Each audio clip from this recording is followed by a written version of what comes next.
BRS 공동체 성경 읽기 오늘은 50번째 되는 날입니다. 오늘 본문은 민수기 19장에서 21장까지의 말씀인데요. 제가 하나 고백할 게 있습니다.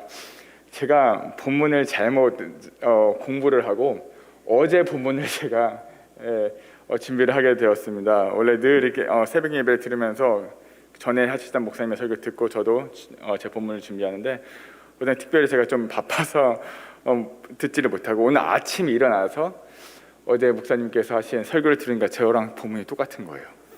깜짝 놀라서 보니까 제가 어제 화요일 날에 제가 말씀을 준비했는데 화요일 날에 민수기 16장 18장 됐는데 제가 그날 설교하는 걸로 착각하고 준비를 하였는데 감사한 거는 우리 이진성 목사님께서 같은 본문을 준비했지만 다른 곳에 이제 서로가 그 은혜 받은 곳이 다르기 때문에 제가 봤을 때 큰 문제 없을 것 같습니다. 그래서 오늘 제가 말씀을 전할 때 어제 여러분들이 묵상하신 본문을 리뷰하시고 그리고 오늘 이제 원래 순서대로 이제 본문 읽을 터인데 그럴 때는 여러분들께서 주일날에 셀프 스터디 하시면서 하시는 것처럼 하시면 좋을 것 같습니다. 다시는 이런 일이 없도록 노력하겠습니다.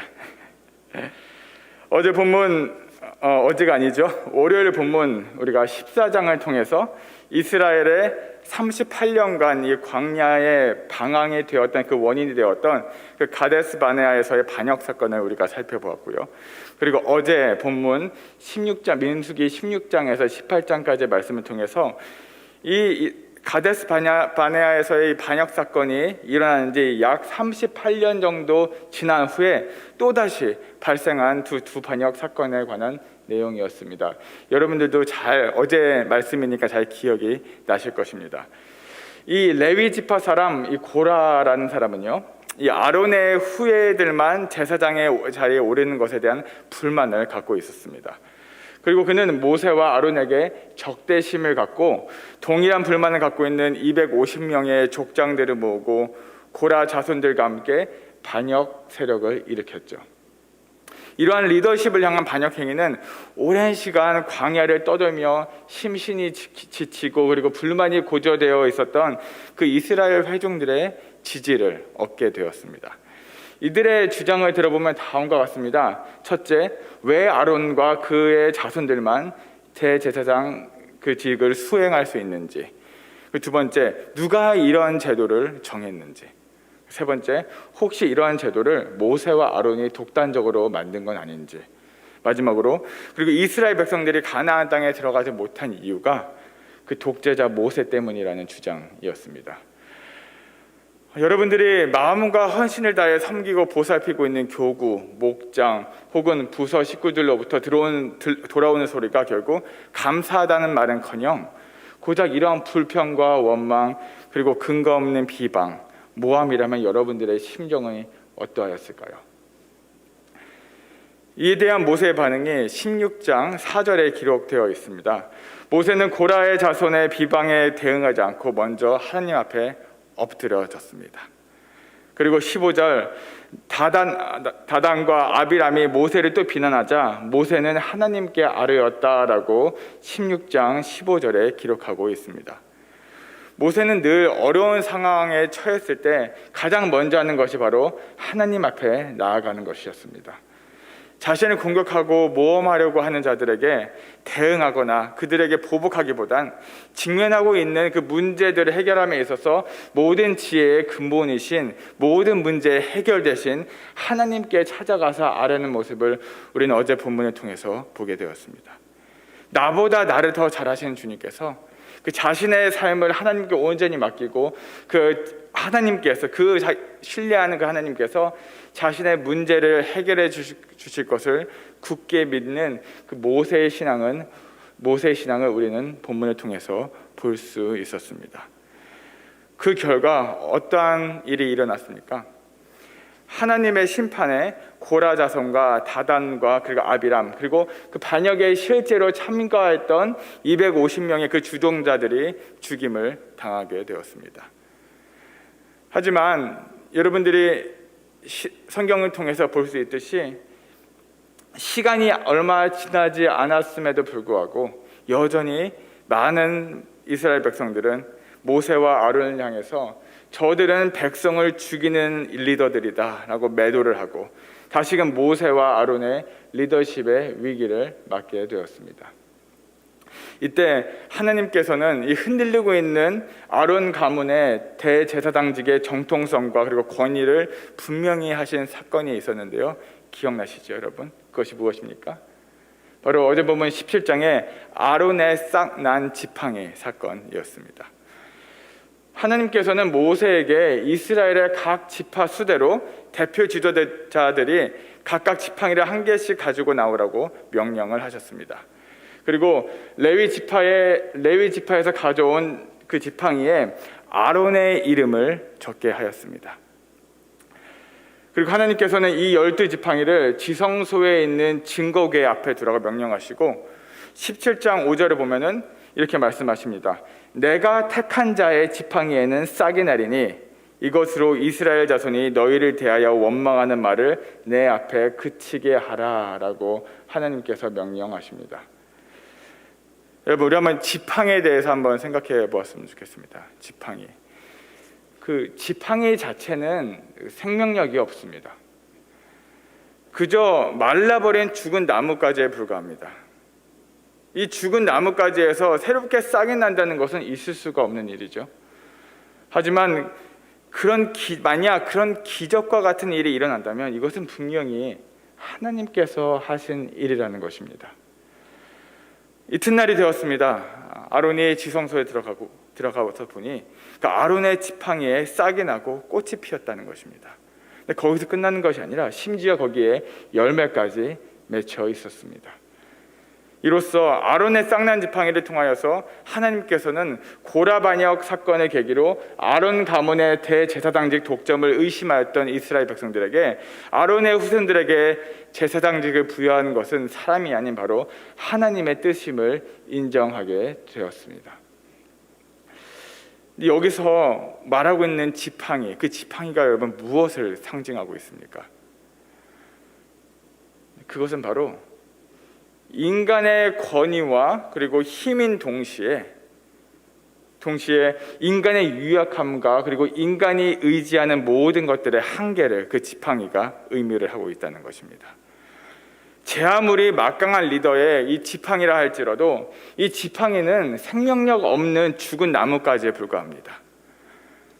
우리 하나님은 이미 생명력을 잃은 이런 말라비틀어진 죽어버린 나뭇가지인 이 아론의 지팡이에 꽃이 피게 하시고 그 열매까지 맺게 하신 생명의 구원자시오 능력의 하나님이시라는 것입니다. 하물며 하나님의 형상대로 지으신 우리의 삶 가운데서 하나님께서 함께 하신다면 이 세상에 두려울 것이 무엇이며 이 세상에 불가능이 무엇이겠습니까? 모세와 아론을 모함하였던 이스라엘 백성들과 같이 지금 여러분들이 처해 있는 그 힘든 상황과 여러분들이 갖고 있는 연약함 때문에 우리가 하나님을 불신하고 원망하는 마음에 사로잡혀 계시지는 않습니까? 부정적으로 나 자신과 내 삶을 바라보는 것이 곧 내 안에 살아계셔서 역사하시는 하나님을 불신하는 것이고, 내가 처해 있는 상황과 주변 사람들을 원망하는 것이 곧 하나님을 원망하는 것이라는 것을 우리 본문을 통해서 우리는 알 수가 있습니다. 오늘 이 아침 내가 택한 자의 지팡이에 싹이 나리니 라고 말씀하신 주님의 말씀을 기억하시기 바랍니다. 내가 택한 자의 지팡이에 싹이 나리니. 우리의 삶이 아무리 지팡이처럼 보잘것없어 보여도 생명과 능력이 하나님을 붙들고 살아갈 때에 반드시 아름다운 꽃이 피고 기쁨의 열매가 풍성히 맺히는 복된 삶이 될 줄 믿습니다. 그리고 우리가 기억해야 할 것이 하나 있습니다. 민수기 18장에는 아론과 그의 자손에게 주어진 하나님께 나아갈 수 있는 이 대제사장직은 그들이 자격이 있어서가 아니라 하나님께서 거저 주신 선물임을 보여주고 있습니다. 하지만 신약 시대에 와서 예수 그리스도로 말미암아 하나님의 자녀가 된 사람은 누구든지 이 엄청난 특권을 그리고 그 권세를 누리는 제사장이 될 수 있게 되었습니다. 지팡이와 같이 영원히 죽었었던 우리들을 예수 그리스도의 보혈로 구원하시고 순이 나게 하시고 꽃이 피게 하시고 그리고 열매를 맺게 하시면서 하나님께서는 우리를 대제사장으로 만천하에 부르셨습니다. 그리고 그 영적 권위를 우리 한 사람 한 사람에게 부여하셨습니다. 우리가 자격이 되어서가 아니라 우리를 너무 사랑하시기에 주신 선물, 바로 은혜라는 것입니다. 오늘 본문에서 대제사장 직분을 맡고 있는 아론을 여러분 보십시오. 힘없고 기력도 쇠한 83세의 나이 지긋한 할아버지였습니다. 하지만 하나님께서 그와 함께 하시고 그를 대제사장으로 세우시자 그의 기도에 능력과 권세가 나타납니다. 이것이 바로 하나님께서 주신 제사장 직분과 그에 따른 권위라는 것입니다. 근데 여러분, 이 놀라운 직분을 여기 모인 우리들, 그리고 온라인으로 함께 예배드리는 모든 우리 성도님들 가운데 주님께서 이 직분을 우리에게도 주셨다는 것입니다. 우리가 기도하면 하나님의 능력이 나타나고, 우리가 예배 드릴 때 악한 영의 세력에 쫓아가고, 육체의 병 그리고 마음의 병이 씻음받고, 무너졌던 관계가 회복되고, 그리고 해결될 기미가 보이지 않았던 그런 문제들이 해결되며 영혼이 회복되는 하나님의 나라가 이곳에 임하게 된다는 것입니다. 이 아침 새벽 기도를 드리면서 현장 그리고 온라인으로 모이신 여러분 모두가, 우리 모두가 하나님의 제사장입니다. 제사장이란 것은 특권만 있는 것이 아니라 그에 따른 책임도 따릅니다. 그리고 그 책임에 대한 내용이 바로 민수기 18장에 기록되어 있고요. 말씀 맺으며 사랑하는 성도 여러분, 하나님께서 우리를 제사장으로 부르셨습니다. 그리고 이 귀한 직분을 가지고 기도와 말씀 생활에 더 힘을 쓰며 죽어가는 영혼들에게 복음을 땅끝까지 전하고, 그리고 가정과 교회 그리고 학교와 직장을 살리는 이런 생명의 역사를 일으키는 저와 여러분들 되길 주님의 이름으로 축복합니다. 이런 맥을 가지고 오늘 본문인 19장에서 21절까지의 말씀을 함께 읽도록 하겠습니다. 제 19장. 여호와께서 모세와 아론에게 말씀하여 이르시되, 여호와께서 명령하시는 법의 율례를 이제 이르노니 이스라엘 자손에게 일러서 온전하여 흠이 없고 아직 멍에 매지 아니한 붉은 암송아지를 내게로 끌어오게 하고, 너는 그것을 제사장 엘라살에게 줄 것이요, 그는 그것을 진영 밖으로 끌어내어서 자기 목전에서 잡게 할 것이며, 제사장 엘라살은 손가락에 그 피를 찍고 그 피를 해막 앞을 향하여 7번 뿌리고 그 암소를 자기 목전에서 불사르게 하되 그 가죽과 고기와 피와 똥을 불사르게 하고, 동시에 제사장은 백향목과 우슬초와 홍색 실을 가져다가 암송아지를 사르는 불 가운데에 던질 것이며, 제사장은 자기 옷을 빨고 물로 몸을 씻은 후에 진영에 들어갈 것이라. 그는 저녁까지 부정하리라. 송아지를 불사른 자도 자기의 옷을 물로 빨고 물로 그 몸을 씻을 것이라. 그도 저녁까지 부정하리라. 이에 정결한 자가 암송아지의 채를 거두어 진영 밖 정한 곳에 둘지니, 이것은 이스라엘 자손 회중을 위하여 간직하였다가 부정을 씻는 물을 위해 간직할지니 그것은 속죄제니라.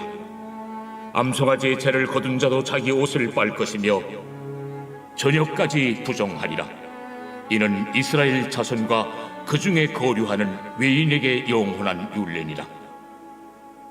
사람의 시체를 만진 자는 이래 동안 부정하리니, 그는 셋째 날과 일곱째 날에 잿물로 자신을 정결하게 할 것이라. 그리하면 정하려니와 셋째 날과 일곱째 날에 자신을 정결하게 하지 아니하면 그냥 부정하니, 누구든지 죽은 사람의 시체를 만지고 자신을 정결하게 하지 아니하는 자는 여호와의 성막을 더럽힘이라. 그가 이스라엘에서 끊어질 것은 정결하게 하는 물을 그에게 뿌리지 아니하므로 깨끗하게 되지 못하고 그 부정함이 그대로 있음이니라. 장막에서 사람이 죽을 때 법은 이러하니, 누구든지 그 장막에 들어가는 자와 그 장막에 있는 자가 이래 동안 부정할 것이며, 뚜껑을 열어놓고 덮지 아니한 그릇은 모두 부정하니라. 누구든지 들에서 칼에 죽은 자라 시체나 사람의 뼈나 무덤을 만졌으면 이래 동안 부정하리니, 그 부정한 자를 위하여 죄를 깨끗하게 하려고 불사른 재를 가져다가 흐르는 물과 함께 그릇에 담고 정결한 자가 우슬초를 가져다가 그물을 찍어 장막과 그 모든 기구와 거기 있는 사람들에게 뿌리고 또 뼈나 죽임을 당한 자나 시체나 무덤을 만진 자에게 뿌리되 그 정결한 자가 셋째 날과 일곱째 날에 그 부정한 자에게 뿌려서 일곱째 날에 그를 정결하게 할 것이며 그는 자기 옷을 빨고 물로 몸을 씻을 것이라 저녁이면 정결하리라. 사람이 부정하고도 자신을 정결하게 하지 아니하면 여호와의 성소를 더럽힘이니 그러므로 회중 가운데서 끊어질 것이니라. 그는 정결하게 하는 물로 뿌림을 받지 아니하였은즉 부정하니라. 이는 그들의 영관 율례니라. 정결하게 하는 물을 뿌린 자는 자기 옷을 빨 것이며 정결하게 하는 물을 만지는 자는 저녁까지 부정할 것이며 부정한 자가 만진 것은 무엇이든지 부정할 것이며 그것을 만지는 자도 저녁까지 부정하리라.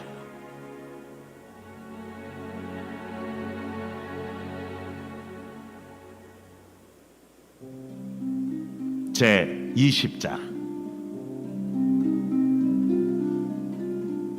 첫째 달에 이스라엘 자손 곧 온 회중이 신광야에 이르러 백성이 가데스에 머물더니 미리암이 거기서 죽음에 거기에 장사되니라.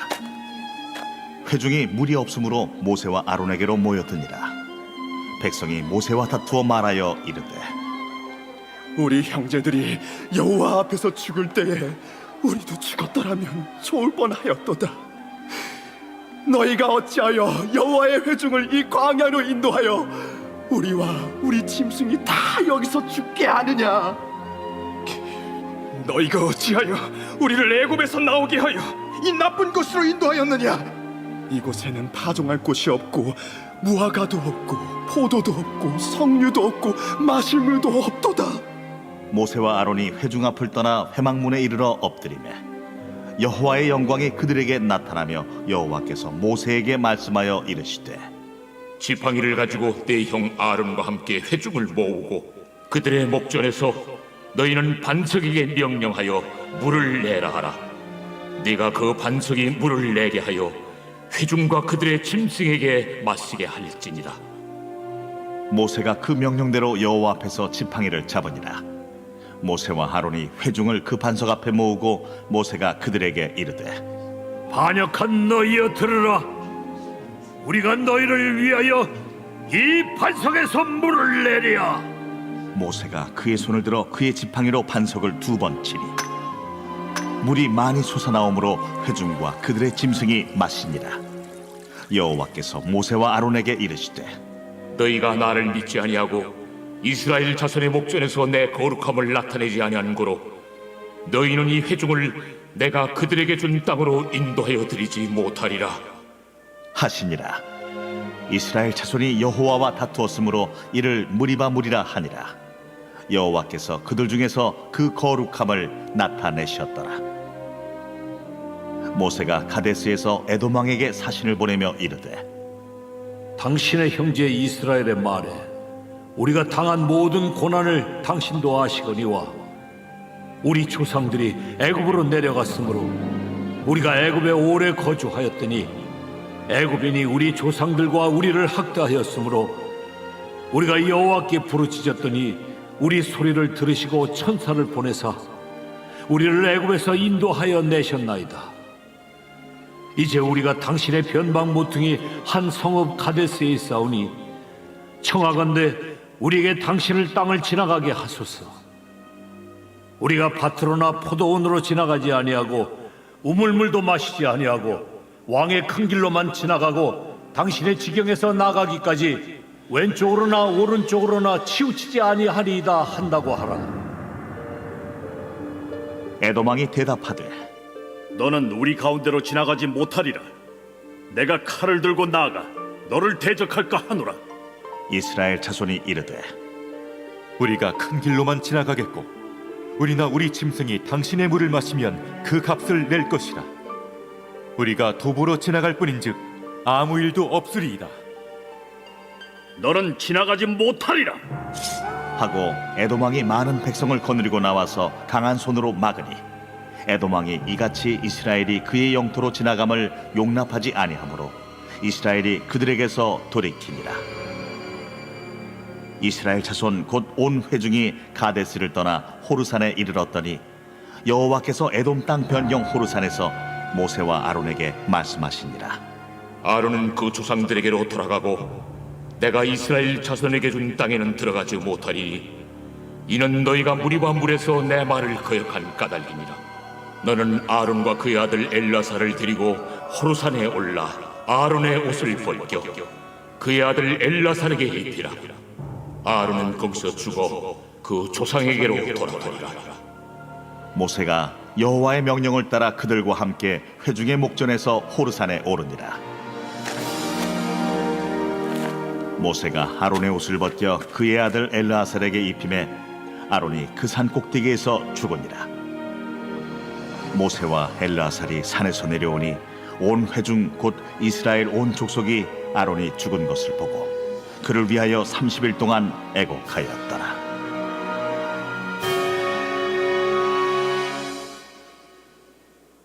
제 21장.